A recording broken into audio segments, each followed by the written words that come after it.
And we're back now with ABC News Live coverage of the President's State of the Union. Of course, now time for the Republican response. And we turn to Lindsay Davis. Who is Governor Reynolds? Yeah, first female governor in her state of Iowa. Some people have called her Sarah Palin 2.0. She's known for having a quick wit and a sharp tongue, as well as being a fierce critic of COVID restrictions. Many attribute her rise in the Republican Party to how she responded to the pandemic in her state, essentially following common sense instead of the science. She was big on pushing to open up schools. She banned mask mandates. She kept businesses open.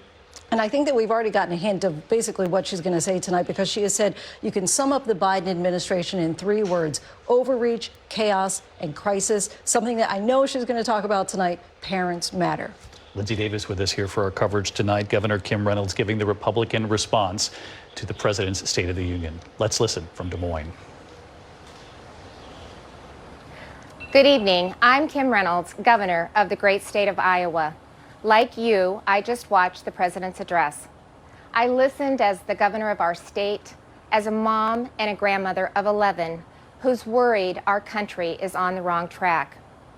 We're now 1 year into his presidency, and instead of moving America forward, it feels like President Biden and his party have sent us back in time to the late 70s and early 80s. When runaway inflation was hammering families, a violent crime wave was crashing our cities, and the Soviet Army was trying to redraw the world map. Even before taking the oath of office, the president told us that he wanted to, quote, make America respected around the world again, and to unite us here at home. He's failed on both fronts. The disastrous Afghanistan withdrawal did more than cost American lives. It betrayed our allies and emboldened our enemies. North Korea is testing missiles again at an alarming rate. The Speaker of the House recently warned our Olympic athletes not to speak out against China. And now Russia has launched an unprovoked, full-scale military invasion of Ukraine, an attack on democracy, freedom, and the rule of law. Now all Americans must stand united in solidarity with the brave people of Ukraine as they courageously defend their country against Putin's tyranny, as they fight for their freedom.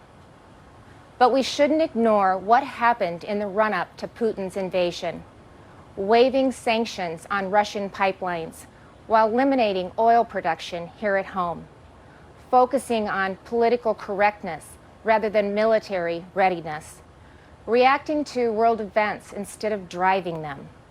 Weakness on the world stage has a cost, and the president's approach to foreign policy has consistently been too little, too late. It's time for America to once again project confidence. It's time to be decisive. It's time to lead. But we can't project strength abroad if we're weak at home. And that's what I want to discuss with you tonight. The president and Democrats in Congress have spent the last year either ignoring the issues facing Americans or making them worse.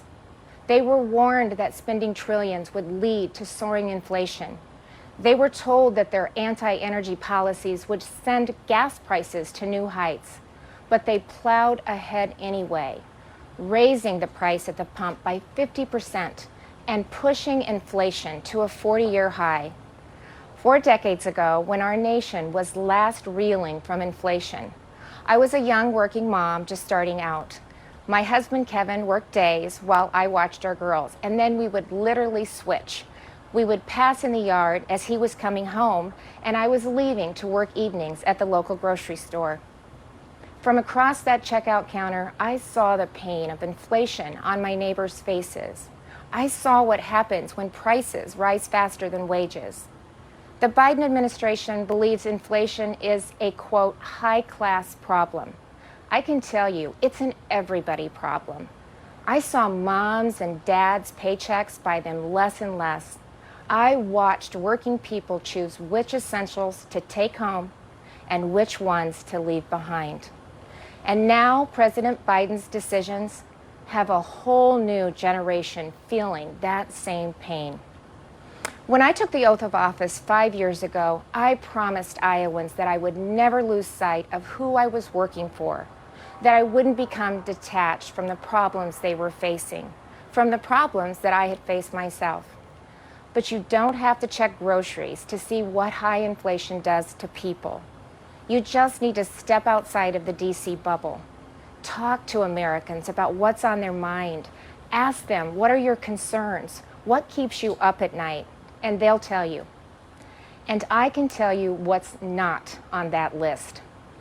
They won't tell you that spending trillions more and bankrupting their children is the answer to their problems. They won't tell you that we should be paying people not to work.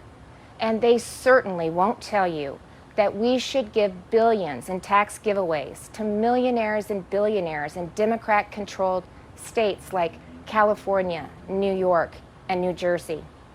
But that's what the Biden administration has been pushing for over the last year. And that's all part of Build Back Better. Thankfully, the president's agenda didn't pass because even members of his own party said enough is enough. Well, the American people share that view. Enough is enough. And it's not just with DC spending. Americans are tired of a political class trying to remake this country into a place where an elite few tell everyone else what they can and cannot say, what they can and cannot believe. They're tired of people pretending the way to end racism is by categorizing everybody by their race. They're tired of politicians who tell parents they should sit down, be silent, and let government control their kids' education and future. Frankly, they are tired of the theater, where politicians do one thing when the cameras are rolling and another when they believe you can't see them, where governors and mayors enforce mandates but don't follow them, where elected leaders tell their citizens to stay home while they sneak off to Florida for sun and fun, where they demand that your child wear a mask, but they go maskless. So you've heard the excuses. They were just holding their breath. But it's the American people who are waiting to exhale, waiting for the insanity to stop.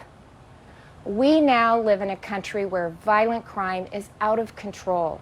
Liberal prosecutors are letting criminals off easy, and many prominent Democrats still want to defund the police. You know, it seems like everything is backwards. The Biden administration requires vaccines for Americans who want to go to work or protect this country, but not for migrants who illegally cross the border. The Department of Justice treats parents like domestic terrorists, but looters and shoplifters roam free. The American people are left to feel like they're the enemy. This is not the same country it was a year ago. The president tried to paint a different picture tonight, but his actions over the last 12 months don't match the rhetoric. It's not what he promised when he took office. But it doesn't have to be that way. There is an alternative. Across the nation, Republican governors and legislators are showing Americans what conservative leadership looks like, what it means to respect the people we serve, to hear them out, to stand up for them and walk alongside them. We know that our problems require bold action, but we also know that bold action doesn't have to mean government action. It's Americans making their own decisions for their own families and future. Republican governors faced the same COVID-19 virus head-on. But we honored your freedoms and saw right away that lockdowns and school closures, they came with their own significant cost, that mandates weren't the answer. And we actually listened to the science, especially with kids in masks and kids in schools. What happened and is still happening to our children over the last 2 years is unconscionable. Learning loss, isolation, anxiety, depression.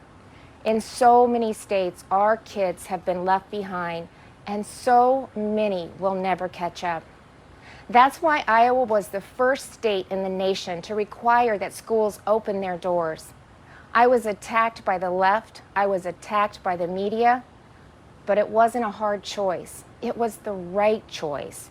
And keeping schools open is only the start of the pro-parent, pro-family revolution that Republicans are leading in Iowa and states across this country. Republicans believe that parents matter. It was true before the pandemic, and it has never been more important to say out loud. Parents matter. They have a right to know and to have a say in what their kids are being taught. Families also have every right to live in a safe and a secure community, and that begins with a safe and secure country. But the Biden administration has refused to secure our border.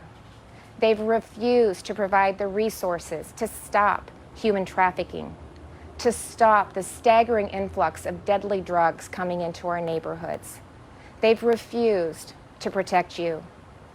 With Texas and Arizona leading the way, I, along with Republican governors from several states, have sent resources to the border.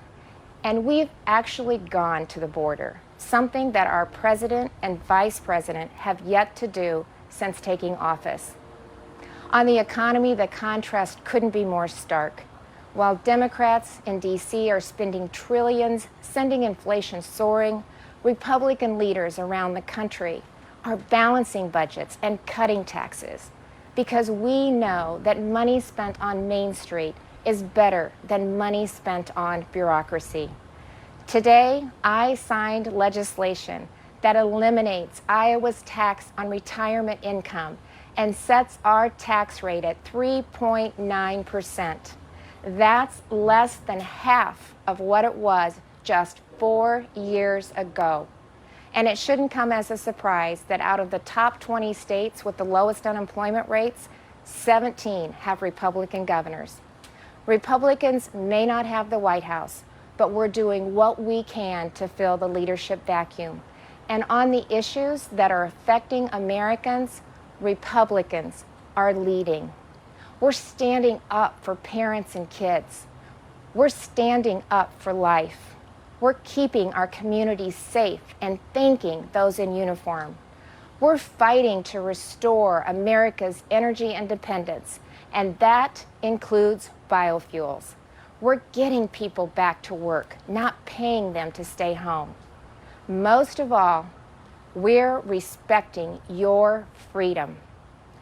Behind me stands Iowa's Capitol, where we display our state motto, our liberties we prize and our rights we will maintain. And those aren't just empty words.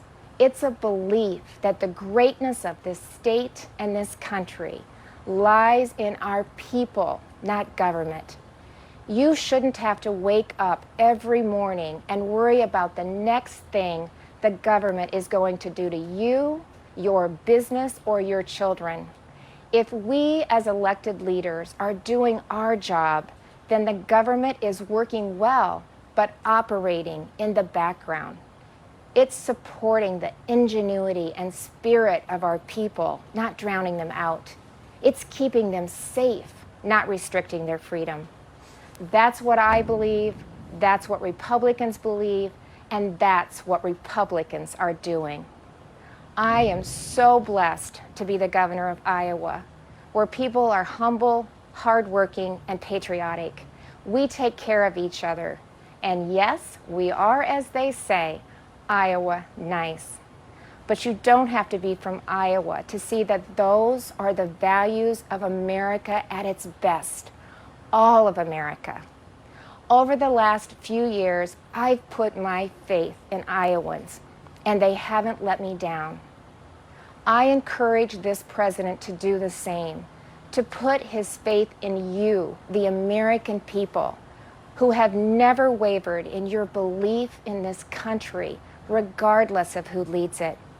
Because you know, you've shown that the soul of America isn't about who lives in the White House. It's men and women like you in every corner of this nation who are willing to step up and take responsibility for your communities, for your neighbors, and ultimately for yourselves. By that most important measure at least, the state of our union is indeed strong. Thank you, God bless you, and God bless the United States of America. Governor Kim Reynolds of Iowa coming to us with the Republican response tonight from Des Moines, making the case that kids should be back in school. Masks should have come off a long time ago. She led the way with that fight. We did hear the president tonight saying kids should be back in school as well, fully aware of this debate across the country. But Governor Chris Christie and Donna Brazile, I know you're itching to get in here. How did she do, Governor? Well, I've known her for 10 years. That's exactly who she is, what you saw tonight. And that's why she was able to succeed, the longest running serving governor in American history in Iowa, and not miss a beat. She's smart, she's qualified, she's experienced, and she's one of us. And that's the way she came across tonight. She talked a lot about inflation, about the pain American families have felt these last couple of years. Did it work, Donna? I thought so, but she missed a great opportunity to do two things, and I thought it was important that a Republican leader do this, and that is condemn former President Donald Trump for praising Putin and his invasion of Ukraine. She missed that opportunity. She also missed an opportunity to tell the American people what the Republicans are planning to do in lowering prices and getting people back on their feet. All right, I'm not the least bit surprised Donna wants to hear about Donald Trump. I can tell you that. That's for sure. Thank you both for weighing in again. We're going to go to Ukraine in a moment to get the latest on the situation on the ground there. Also, our reporter James Longman in Moscow with the reaction from Russians who were listening in on the president's State of the Union on the radio in Russia. Their reaction right after the break here.